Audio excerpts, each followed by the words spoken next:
Hello, collective. It's Satya. Back with another message, back with another video. I was giving you a call. I was giving you guys a call because I wanted to talk a little bit about the Fool. So, the Fool is a card in tarot that represents hope, expectation, new beginnings, naivete, willing to take a leap of faith, all of those things that you can think of that it's embodied in, right? The new beginnings, new adventures, travel, a fresh start, moving into new energy. And because we are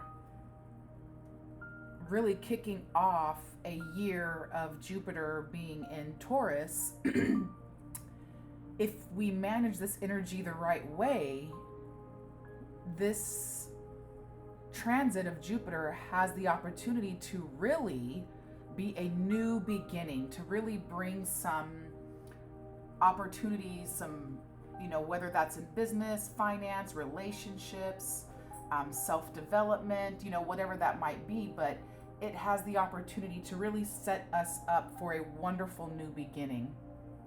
And so I thought it would be a great time to talk about the Fool in tarot. But before I do want to remind you guys to like this video, comment down below, subscribe to this channel. Liking this video I'm sure that you guys hear all the time on YouTube, but it really is important for creators because it lets us know if the content we're making is really hitting home, if it makes sense, if the people who are engaging with it, enjoyed that particular video as opposed to other videos. But also for me, it gives me a little boost of confidence, and it makes me feel really good to see that not only are you guys watching, but you're actively engaging. And so I wanted to say I appreciate that. And we've been seeing our numbers in our little collective go up a little bit. And I'm so excited about that. I think we were at 47, which isn't a whole lot, but it's definitely more than I expected to have in a month. So thank you so much for subscribing, especially to all the people that have been, my first subscribers and are still here hanging out with me. I really appreciate you guys. It makes me feel really happy to see more and more people, engage with the channel and find something useful from what I'm doing. So, comment, share, subscribe, go over to my Instagram and follow me there and check out my Etsy shop. I've got a bunch of different offerings that I think would be useful and helpful. So check it out. Let me know what you think. And if there's something there that you like, there's a 20% off discount code in the description box below. And if you're looking for something but it's not there, send me an email and we'll see what we can't work out. All right. But back to the message today. So this is really about the Fool. And again, the Fool is an energy of new beginnings. It is an energy of, starting fresh. It is really a symbol of new pathways. The Fool is future facing. The Fool is not looking back. It's not worried about what was going on in the past. It's not even focused on that. The Fool is moving forward in life. And he's moving forward with freedom, with adventure. He's moving forward with a carefree attitude. The Fool is not bound to anything. He is actively unconcerned with the commitment to his house, his, friends, the ideas, all of his possessions, right? He is on the journey forward packing very lightly, looking up, looking ahead with a smile on his face, right? Unconcerned about what he's leaving behind. Another key characteristic that the Fool symbolizes is that of innocence, purity, naivete. That's why he's called the Fool, right? He embodies a foolish, hopeful, idealistic energy.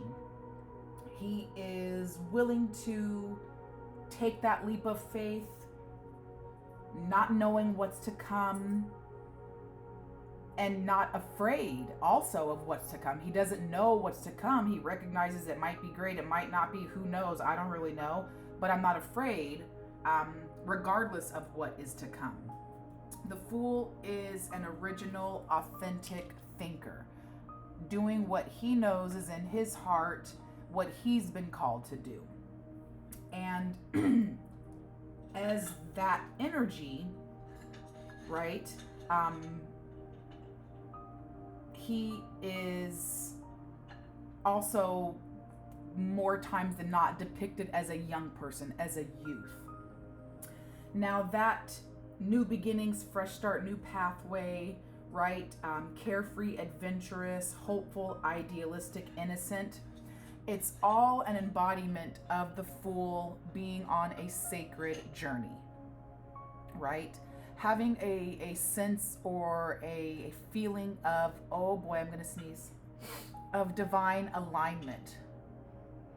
Oh, it's just hanging out in there in my nose. I hate that.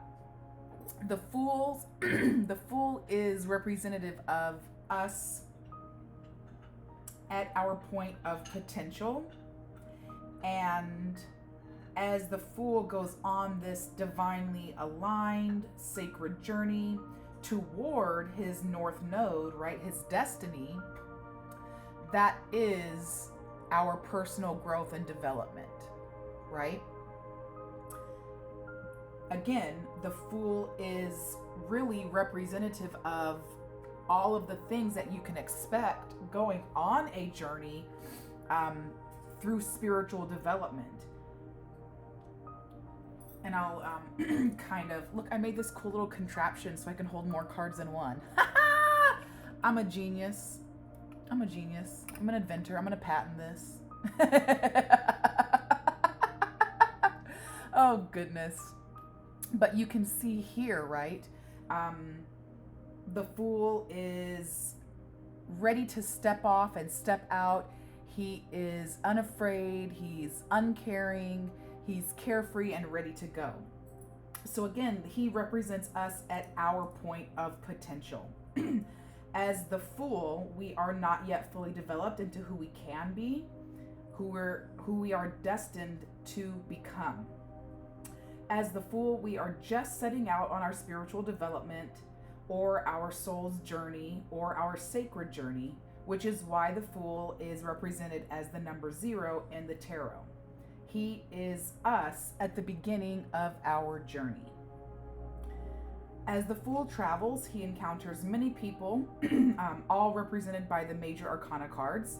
And through his journeys and along his travels, he learns about life, he gets advice, he receives gifts from all of those individuals, and thereby learns about himself and grows as an individual, grows as a person.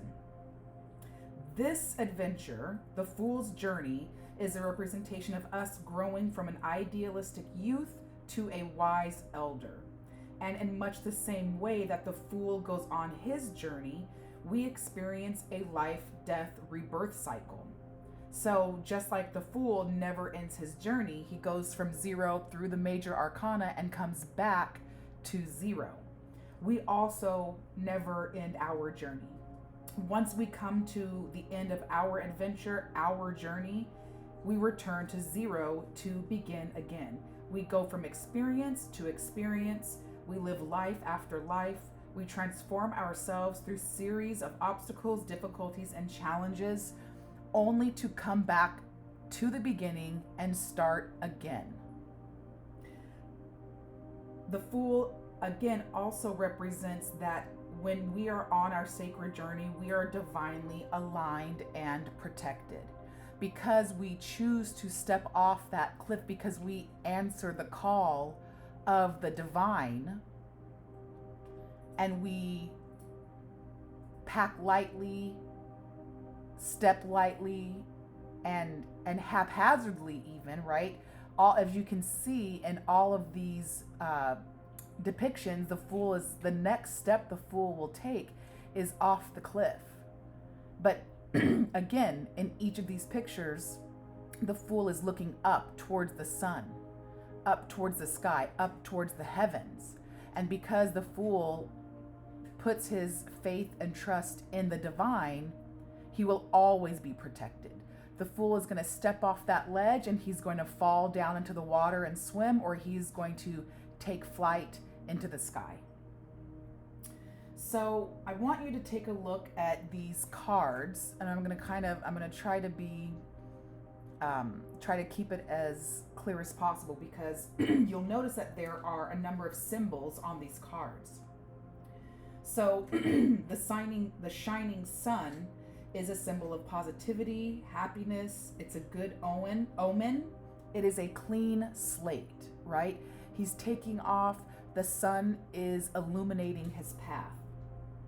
If you look down at the corner, you'll notice that there's a little dog, a little white dog there. That dog represents a watchful eye, right? An intuitive sense. The dog is trying to warn the fool against danger. Hey, be careful, watch out, look where you're going. That dog is a loyal friend that will accompany that fool on his journey. Like I mentioned before, the fool is on the ledge. He's about to step into the unknown. He is answering the call of the divine. And in these pictures, you can see that the fool is facing upwards. He's looking to the heavens. He's looking to the divine. He is known as the divine madman. In his hand, he holds a white rose, which is a symbol of purity, innocence, fresh start, clean slate, naivety. And in the background, you can see there's mountain ranges, which represent two things. The area that he's leaving, right, that was barren and arid and not full of green pastures and flowers and farmlands. But it also symbolizes that, there are challenges that await you, right? To get out of the mountains, you often have to go through the mountains. The fool packs light. He brings just the bare necessities. He's unattached. He does not bring his baggage along the journey. And whatever baggage he does bring along the journey will eventually be lost, right? If he's got food and water and a blanket in there, he'll eventually eat all the food. He'll drink all the water, right? And so that pack will get lighter and lighter as he goes along his journey and realizes he doesn't need much. It's also a symbol of universal knowledge and wisdom that will help the fool in his journey. The fool has everything he needs to sustain him on his journey, including cosmic, universal, divine wisdom. You can see the fool on the edge of the ledge, about to take a step off with a calm and serene face. He's trusting in source. He's not worried about anything. Again, he knows if he falls, he'll fall into the ocean, and he knows how to swim. Or if he steps off, he has wings to fly. And as you can see in the middle card, the way his shirt is made actually looks like wings. The fool has a 0, a circle over his head, which represents cycle, represents infinity. The circle is representative of nothing, of 0. And if this is going to sound really weird, right? But if something is nothing, it can be anything. Right? If you have nothing in front of you, then there's the potential to put anything in front of you. So this is really that representation of the cycle of life, going on the journey, finishing the journey, and coming back. but also that when you begin a journey and you don't know where you're going and you're just trusting that you have to take that first step, that you can end up anywhere. Nothing equals anything. You'll see in his cap, he has a red feather, which is symbolic of vitality, of passion, our inner drive, of desire. And you can't really see it too well, but he's got little decorations on, in the middle card, he's got little decorations on his clothing, and they are an 8-pointed star, which is the principle of universal renewal. And lastly, I wanted to point out that he has a staff in his hand that is his support along the way. It is symbolic of the Wands suit, which means action, passion, adventure, taking the opportunity, right? When we get the Ace of Wands in a reading, that means a new opportunity, a new challenge, a new adventure. And so you can see the symbolism of the Fool and the meaning of his journey represented in the symbology on the card. So when you get this card in a reading, it is telling you that something new is coming your way. You have a new opportunity, a new pathway is opening, is presenting itself to you. That you have the chance to step into a new cycle, a new life, death, rebirth cycle. And that wherever you start, whatever pathway you take, is going to be okay. A journey of 1,000 miles begins with the first footstep, right? So after talking about the symbology of the Fool here, I wanted to relate that to the zodiac and the astrology of the Fool, Now, the Fool is ruled, as far as zodiac and planets, it's ruled by Uranus. And Uranus really is an energy of, chaos as a catalyst for change. Uranus is change. Uranus is keeping things moving, right? It is the cosmic clutch. It is the shift. It is, can you see that there? Let me do it like this. There, that'll be better. Yes. It is electrifying, right? It is eccentricity. It is the heroic journey. It is authenticity. It is a catalyst for transformation. Even though in the tarot, the Tower card is ruled by Mars, I personally feel like it should be Uranus, because the symbol is of a cataclysmic change in that tower, right? It's struck by lightning. And through that tower, through that chaotic catalyst, we are forced to move, we are forced to an ending. And that is the idea of Uranus. It is cataclysmic change. The message of Uranus is, again, try something new. Be surprised or get surprised. What looks like a disaster may be actually just a wild new opportunity. The message of Uranus is that life must be exciting, and it is the most exciting when it feels fresh and new. So Uranus urges you to keep it new and fresh, or Uranus will be faced to shatter your complacency by using the power of your resistance against you. You cannot, should not resist change. That was actually a message in one of the more recent past videos I posted, was do not resist change. Change is vital. We need change. And we do resist it because it's uncomfortable, but when you resist change, you resist new opportunities. And still, having said that, Uranus does want us to remember that everything that is old isn't bad, right? All that is new is not good. Revolution for the simple sake of revolution is a waste on all levels.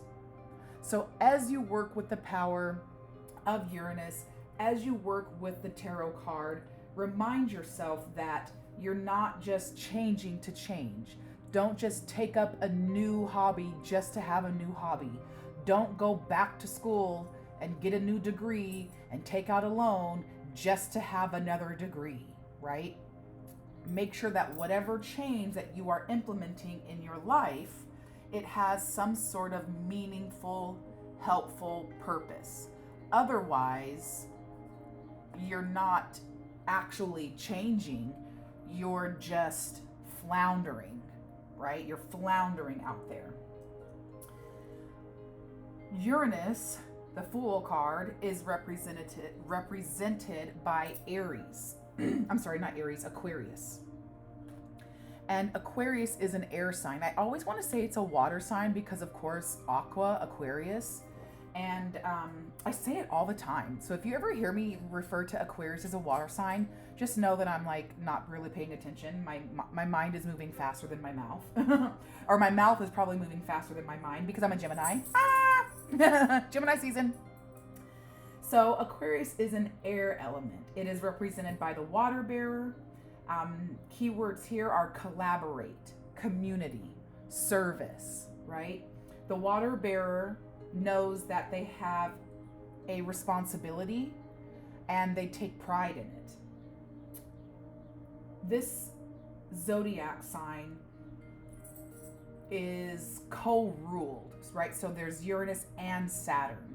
And Saturn's message is to know what society expects from you and care about your reputation.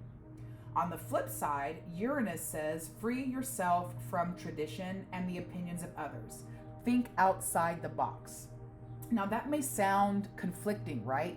Know what society expects from you and, be responsible and think about your reputation. But on the other hand, free yourself from those opinions of society and be yourself, right? But if you integrate both of those, the message then, that underlying message, is to know your philosophy and live by it. Know who you are, know what you want, and stand on those morals and values. Be 100% authentic, right? Cultivate a life of meaning. Make allies and friends with those that share that moral, that value, right? That stance.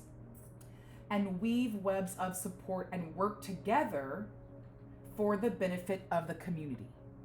That is the energy of Aquarius. And Aquarius, being the ruler of the Fool, ruled by Uranus, is at home in the 11th house. And the message of the 11th house is community, friends, your social circle, social circles. It's friends, it's partnerships, it is the collective, it's social groups, it's work cohorts, it's team members, right? Being that the water bearer of Aquarius serves others, of course, right? Others, the community, the collective, would be an important part of that character. So it's important to think of the 11th house as the collective. I like to say collective because Carl Jung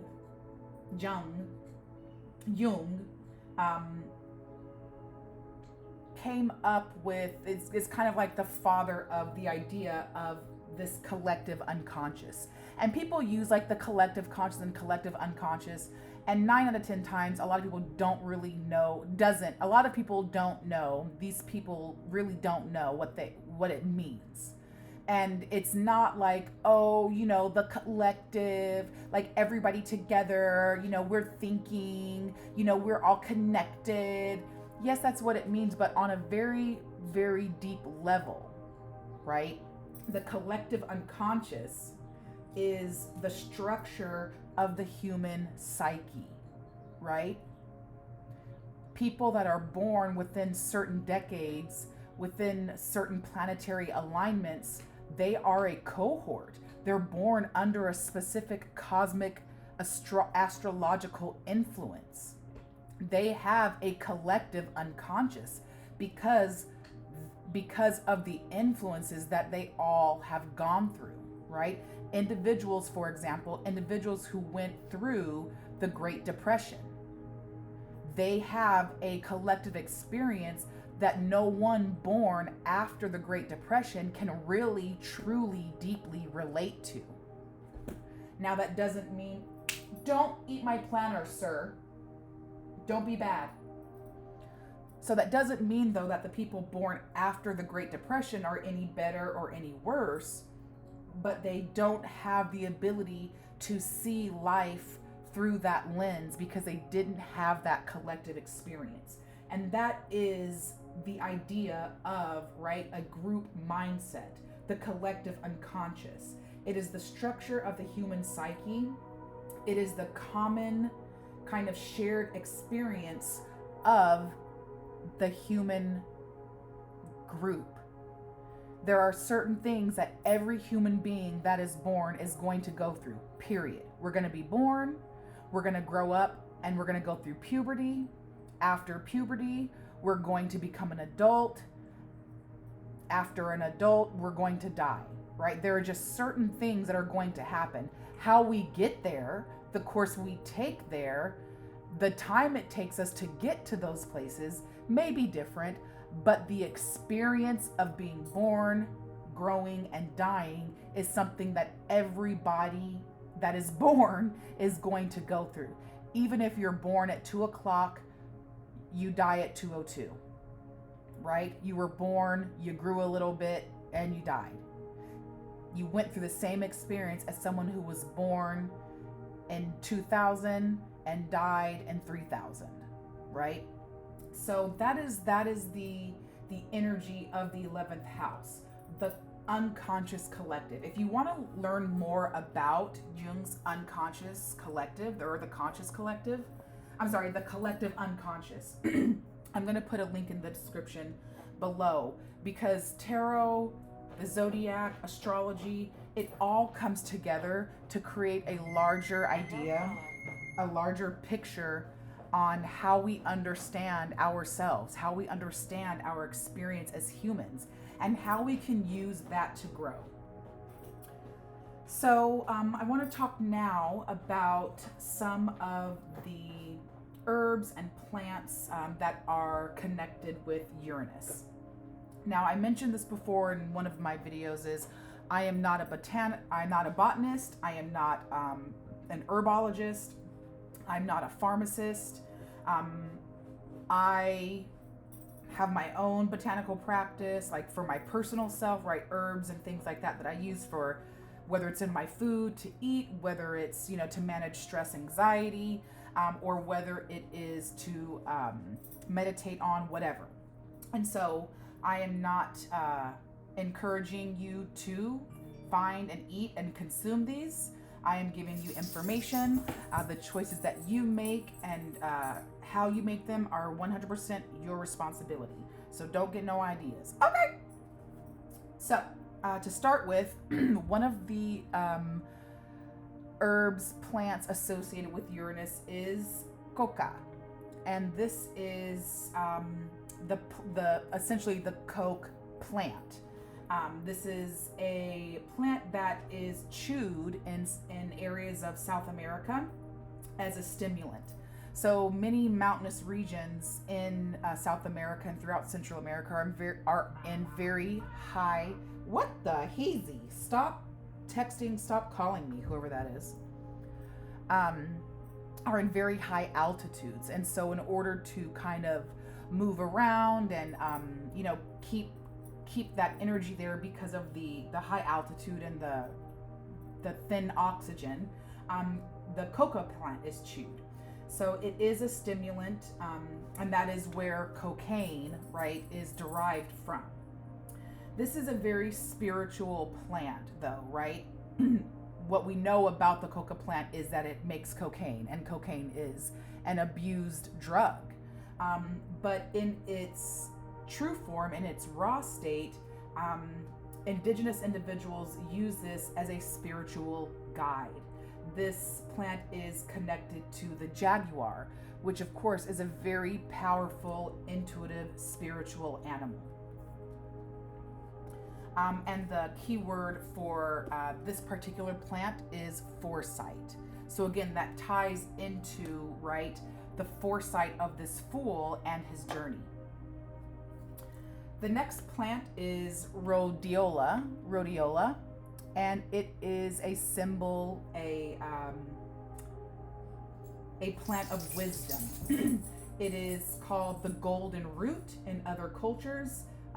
People in Russia, Scandinavia, and the areas of the like that Indo-Asian kind of, not Indo, well, yeah, the Indo-Asian, Euro-Asian area would technically use this in intuitive magic rituals, as a mental kind of cognitive enhancement, as a herb to heal and work with their nervous system. So as you can see, right, that's symbolized there by that unicorn, and you can see the root of that plant as being a yellowish kind of golden color. So the theme here is wisdom, which again, connecting back to the Fool, he is carrying his little pack there, and that's full of the wisdom of the universe. Next we have cacao.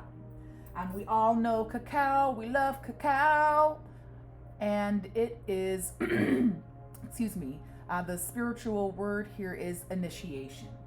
This is oftentimes a plant that is used in spiritual ceremonies, initiation ceremonies, when ground up from its raw, added with, a number of other ingredients and water, right? That's how they get hot cocoa, right? That's where chocolate comes from.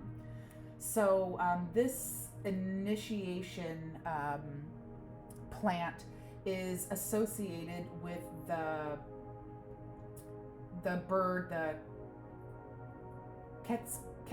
quetzal.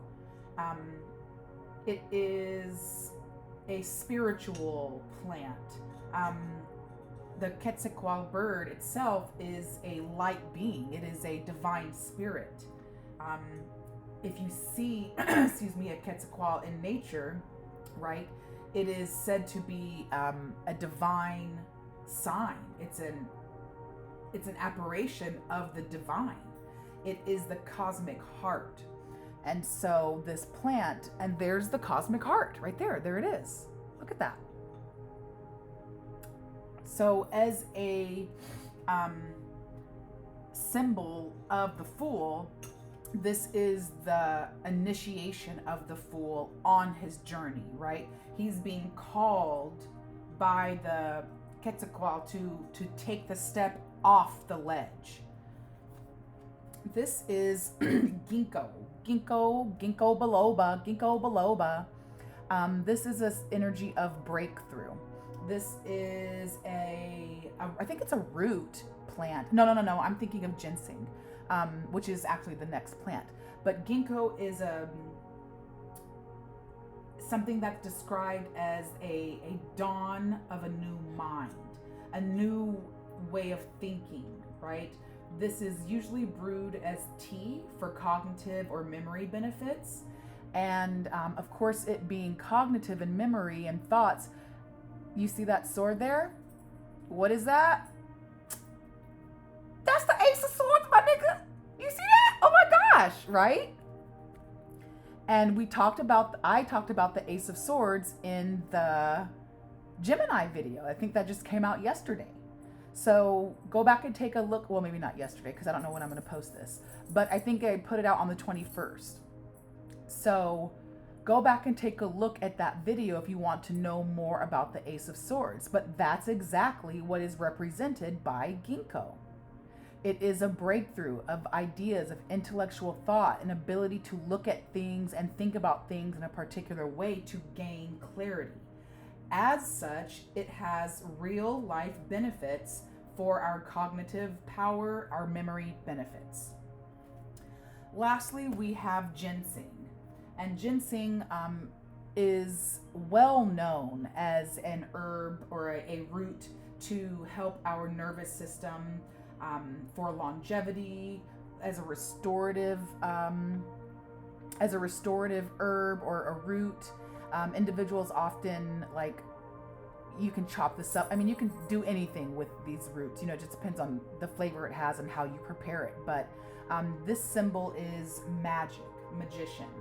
This is about, you know, being able to create, being able to make something worthwhile, right?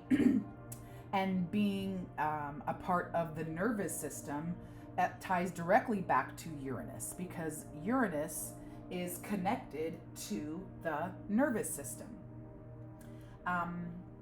So those are some herbs that are kind of associated with the Fool, with Uranus. And lastly, I want to go over the chakra centers. So each planet, each, you know, stone, each tarot card is aligned with a particular chakra center. And as you can see, I got my little chart up here. I'll see if I can take a picture of it and put it in the community tab so you guys can have it. I got this off of Amazon, so if you're interested, you can get it off of Amazon. But the Fool, which is associated with Uranus, is associated with the crown chakra. And I never can say this the right way because I don't speak the language, but the crown chakra is the Sahasrara. Srara. Whatever, you get it. That's it in Sanskrit, okay? What's the color? Violet, located at the top of the head. This is where your crown chakra is, right? It's right at the crown of your head. And this is very much mental, mind, right? Our thoughts. The key word for this chakra center is I know. So this is a lot about enlightenment, spiritual understanding, transcendence. This is cosmic consciousness. This is what people would call like Christ consciousness, right? The thoughts, the spiritual love and compassion of the Christ. This is peace, harmony, cosmic love, and consciousness. And we just talked about cosmic love, and I think the heart with the crown on it, right, is symbolic in the Catholic Church of Mary's heart, right? I think Jesus's heart has the crown of thorns, and Mary's heart has a crown. So again, this is really about like Christ consciousness, the love that Christ has for the world, which is why he was given up as a sacrifice for our sins. The crown chakra is, of course, the head. It's connected to the upper spine. It is the ruler of our central nervous system, of our pineal gland, of our cerebral cortex, and of our hair. So I really wasn't like into that like for a minute, you know, I'm like, okay, pineal gland, blah, blah, blah, blah. You know, oh, my hair is antennas, but every part of our body is alive. That's why when we don't take care of our hair, we don't take care of our body, our hair turns really dead. We start to get split ends. It looks dull. It looks lifeless, right? So your hair is alive and it acts as a spiritual antenna. It really, really does. And so this idea that, you know, our crown is our chakra, well, our hair is growing out of our head. This is all connected to that cosmic wisdom, the knowledge of the universe, and how we use that knowledge, how we bring that knowledge forward with us as we go on our divine journey. Lastly, crystals, stones. So as you can see here, this is a rainbow. This is a rainbow guy. Rainbow. It is all of the chakra stones, right? So the red, orange, yellow, green, blue, indigo, violet. Can you see it? Kind of. There you go. So that is red jasper, carnelian, citrine, green aventurine, sodalite, amethyst, and clear quartz. You can get little pendants like this that have those kind of crystals kind of lined up on a clear quartz and kind of wrapped around with copper wire. There are little pointers and things like that that have the chakra stones on there. Or you can buy like little tumbled stones like I have here, and you can kind of make your own. So if you're interested in having those stones aligned, using it as you go on a journey, as you meditate on, you know, your next pathway or your spiritual growth, check that out. Check out those resources. I'm going to definitely post some videos in the description box below that talks about Carl Jung's collective unconsciousness. I'm also going to post this video it's a video of Jordan Peterson, my husband. And he's talking about Jung's idea of circumambulation, which basically is the idea that we are not the version of ourselves that we can be, right? You are not the you which you could be. You become that version of yourself by taking steps in that direction. We must be willing to be a fool in the land of strangers. Accept your ignorance and your vulnerability. Be humble. Accept the consequences. Learn the lessons. Well, I hope this has been helpful for you. This was very meaningful to me. The Fool is the card of, it's an air, card. It is very much connected to like that Gemini feeling as well, even though, Aquarius, but it is connected to air, which is an Aquarius element. But I hope this has been helpful. Definitely reach out to me, leave a comment down below, like this video if you enjoyed this. It's a little bit on the longer side, but I'm going to start pushing out content that is deep, much deeper and much more meaningful. And so continue to watch, and hey, put it on 1.5 speed. That's what I do. All right, guys, thanks so much for joining me. I love you guys so much. I'm wishing you peace, love, and blessings. Bye, Rhonda.